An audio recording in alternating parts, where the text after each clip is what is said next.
kemudian susun komponen seperti ini. Ya,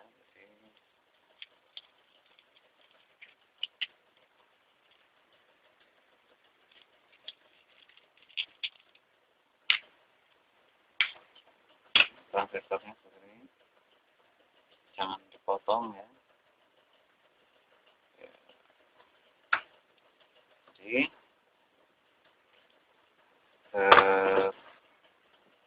basis, kolektor, emitor ya, yang transistor 13001.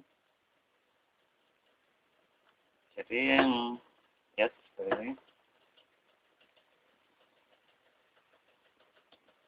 Basis, kolektor, emitor, terus basis, kolektor, emitor, basis, kolektor, emitor ya.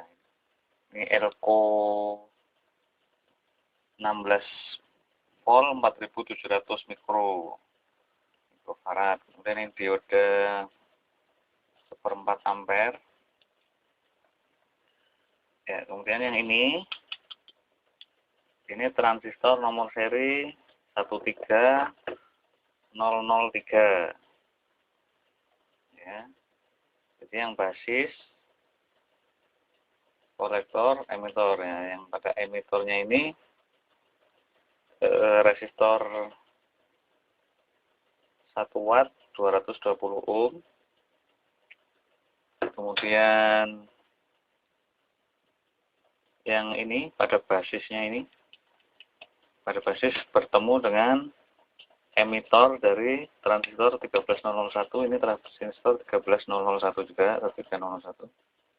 Ini resistor 220 ohm juga. Ini juga 220 ohm ya, sama. Kemudian yang ini pada kolektor, ini juga kolektor sama. Di sini ini 330 ohm, ini 330 ohm. Kemudian yang ini pada basis ini sama, ini dengan ini nilainya yaitu 5K6. Ini juga 5K6. 5 kilo 600 ohm ya. Oke. Nah, kemudian siapkan elko 1 mikro 50 volt 2 buah. Ya, ini sudah diberi jumper seperti ini ya. Kemudian yang negatif dari elko ini bertemu dengan basis ya, basis yang di sini. Basis ini, kemudian yang positif elko bertemu dengan kolektor ya, kolektor yang di sini. Jadi pemasangannya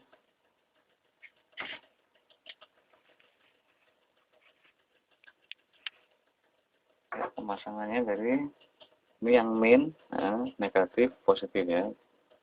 Jadi nanti disolder seperti ini ya, di sini. Seperti ini. Nah, kemudian yang ini basis ini, yang di sini bertemu dengan negatif dari elko juga. Ini basis dan ketemu dengan ini positif elko-nya ke kolektor yang sebelah sini ya. Jadi nanti solder seperti ini ya, seperti itu.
Oke, sebelum memasang ke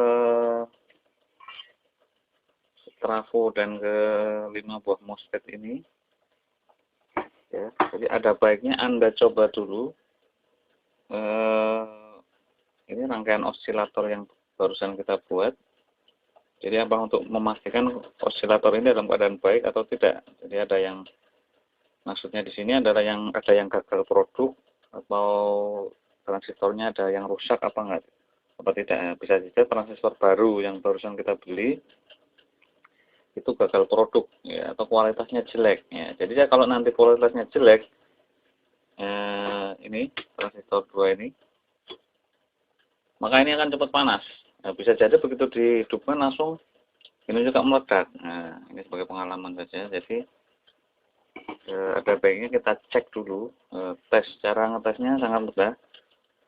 Itu ini pakai satu buah MOSFET sama dengan ini IRFZ44. Kemudian solder dengan resistor 2,2 ohm. 2,2 ohm seperempat watt ya. Jadi pada bagian gate, drain, dan source. Jadi kalau pada MOSFET itu gate itu GDS, kalau transistor kan BCE ya, basis kolektor emitor. Jadi pada gate ini kita ini disolder ke emitor. Emitornya transistor 13003 ya. Solder di sini. Ya. Kemudian S-nya disolder di main atau ground di sini.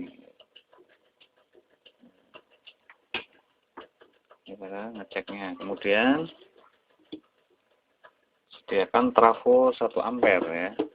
Ya, trafo 1 ampere. Kalau trafo 1 ampere. Kalau nggak ada ya 3 ampere nggak apa-apa.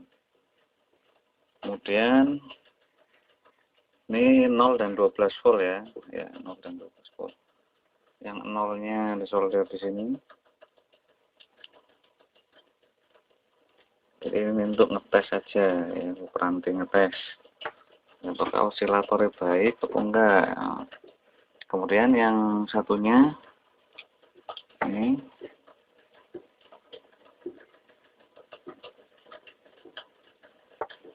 disolder di kaki tengah pada MOSFET ya, atau D, drain.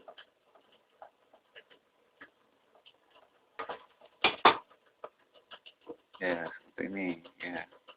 Jadi GDS, nah, S-nya di sini, terus G-nya dapat dari emitor. Nah, dan ini satunya yang 0 trafo dapat di sini. Dan ini dapat di tengah ya. Kemudian ujungnya ini outputnya di ukur pakai tester ya. Ya, seperti ini. Nah, ya, posisi 220 ya. Kemudian hasil ngetesnya pakai adaptor. Jadinya 12 volt ya. Ya. Kemudian yang ini min atau negatif.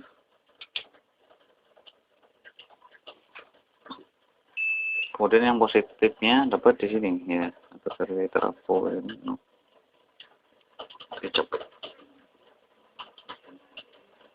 Ya, ya tegangannya ya pada 200 ya, 200 volt. Ya, jadi posisinya kalau ada ampere meternya enak, ini jadi posisinya segini ya. Jadi ini membuktikan pada osilatornya baik-baik saja. Jadi dipegang ya. Jadi MOSFET-nya ini dipegang tidak panas ya. Ya, itu cuma hangat saja dia. Nah, ini membuktikan bahwa osilatornya normal atau baik-baik saja. Jadi kalau misalnya sudah normal begini, berarti siap dipasang ya. Ya, oke. Jadi ini outputnya coba kita matikan. Ya, turun. ya, turun.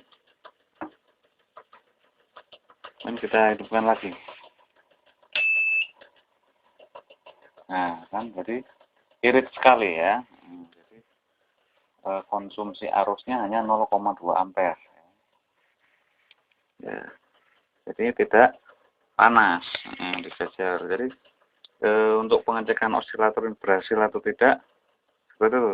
Jadi ini pegang tidak panas, berarti osilatornya normal. Jadi kalau misalnya ini panas, semelet ngono, panas banget, panas bener, berarti Anda harus mengganti dua transistor ini. Ya. Jadi transistornya dalam keadaannya jelek ya. Ya. Oke, matikan. Terus bongkar lagi. Dan langkah selanjutnya adalah memasang ke kapo dan menggabungkan ke kita MOSFET. Ya. Ini dilepas saja.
tampilan sudah disolder semua.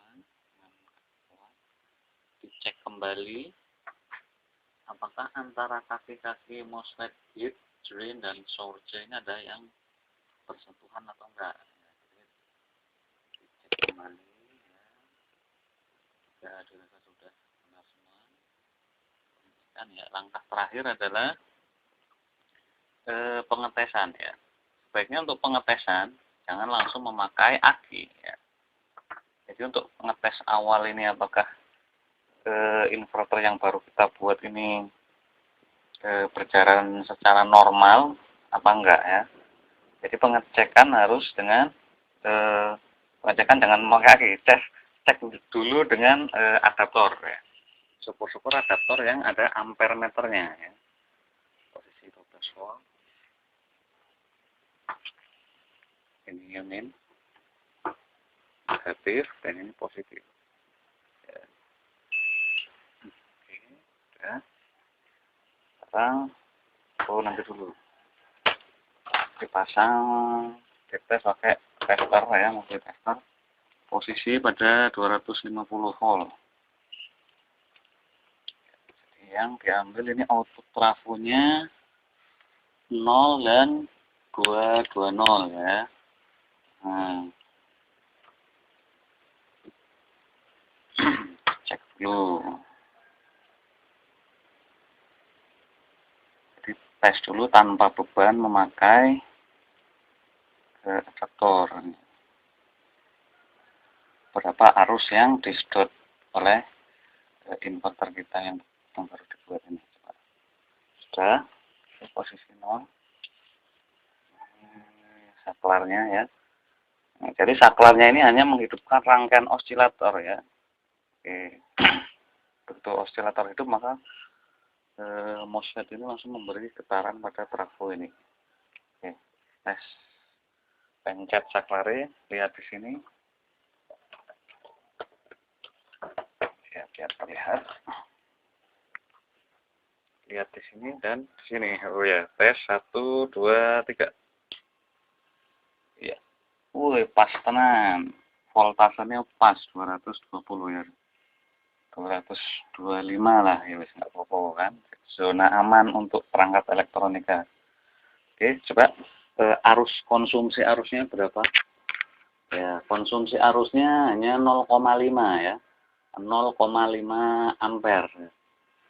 Ini kalau pada handphone atau ponsel pengecasan pada saat kita ngecas HP itu arus konsumsi arus listriknya sama ini ya, 0,5. Malah kalau ngecas HP itu ya 0,6. Kenapa Inyong bisa tahu? Nah, karena Inyong tukang servis HP di sini ya. Nah, oke. Ini jadi saat tanpa beban ya, tanpa beban konsumsi arusnya sangat irit sekali, yaitu sama dengan saat kita ngecas HP ya. Oke, 0. Bahkan lebih irit lebih rendah dari pengecasan HP. Nah, sekarang kita beri beban berupa lampu ya. Beri beban berupa lampu. Coba matikan dulu. Nah, sekarang kita tes dengan beban berupa lampu. Ya, ini lampu 5 watt. Philips 5 watt. Ya. Tes dengan diberi beban. Ya, berapa arus yang coba tes lagi. Jika tanpa arus berapa? Tanpa arus, tanpa beban. Ya, 0,5 ya, 0,5 lebih dikit. Ya, kita matikan. Sekarang kita beri beban berupa lampu 5 watt ya. Jadi desain inverter ini adalah mengambil arus atau memakan arus berdasarkan beban ya. Jika bebannya sedikit, maka konsumsi arusnya pun sedikit. Ya. Jika bebannya banyak, maka konsumsi arusnya juga pun banyak. Jadi berdasarkan beban ya. Jadi irit banget ya, irit sekali ya. Oke, sudah pasang beban. Kemudian kita hidupkan. Pencet tombol 1 2 3. Ya, itu berapa? Irit banget nih, cuman ya 0,6 kurang sedikit ya. Jadi 0,6 kurang sedikit sekali ya. Jadi 0,5 saat tidak ada beban dan 0,6 saat ada beban ya.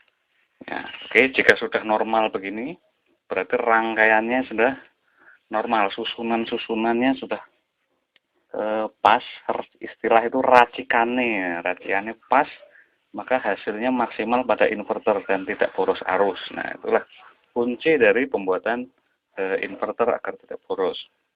Oke, sekarang kita beri beban yang lebih besar. Sekarang kita tes dengan aki dan tes dengan bohlam ya. Ini sudah disolder seperti ini, sudah saya solder. Oke, sudah disolder. Ya, tidak ada. Oke. Ya, jangan kebalik, yang hitam di min negatif. Kemudian yang merah di positif aki. Plus aki ya. Sekarang kita tinggal pencet tombolnya. Tes 1, 2, 3. Ya. Oke. Sudah menyala. Matikan. Nah, jadi yang memutus ini saklarnya berfungsi untuk memutuskan arus dari osilator. Ya, ini adalah bohlam 25 watt ya, jadi kurang terang. Ya, seperti ini.